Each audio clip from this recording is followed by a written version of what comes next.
Hi, my name is Alexis Liljedahl. I researched a human trafficking case that happened in San Antonio, Texas in June of 2022.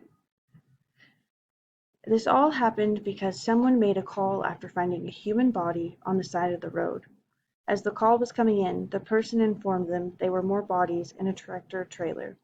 This is when the case turned into a mass casualty incident. As the paramedics worked in temperatures soaring above 100 degrees, they located 16 people suffering from critical conditions. They worked quickly, transferring 2 patients at a time to get them to the hospital. After all was said and done, 53 migrants, helpless human beings, lost their lives that day.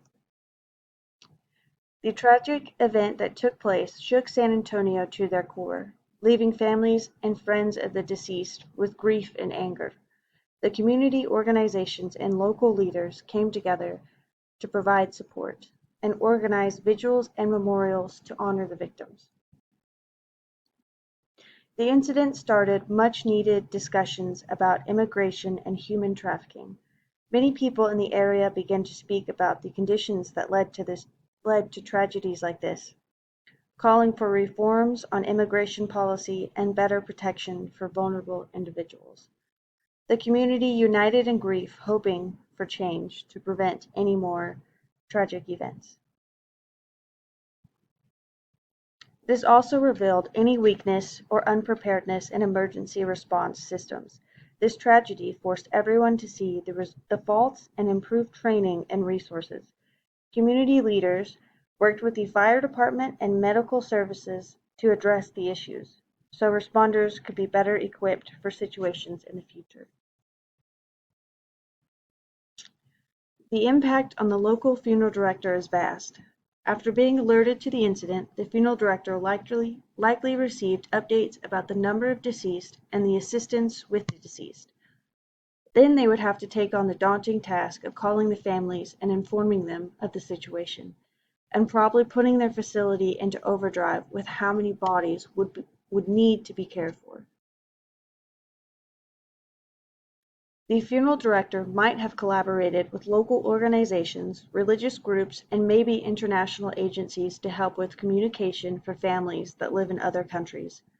In a tragedy like this, the funeral director could also reach out to mental health professionals to assist families with grief. How the funeral director could be affected afterwards should not be overlooked. These events can lead to emotional and psychological stress. There can even be trauma that develops after tragic events like these. The amount of work this would bring to the funeral director could easily result in burnout as well. This could also highlight any areas of the funeral home that need to be changed in order to sufficiently support and serve the community when tragic events take place. In conclusion, the tragic events of June 27, 2022 in San Antonio, Texas had huge impacts on the community and created discussions on immigration, emergency responses, and support for the affected families. The funeral director plays a vital role in handling the aftermath, having to overcome challenges that would require resilience and compassion. The lessons learned from this incident will hopefully lead to greater awareness and prevention of similar tragedies in the future.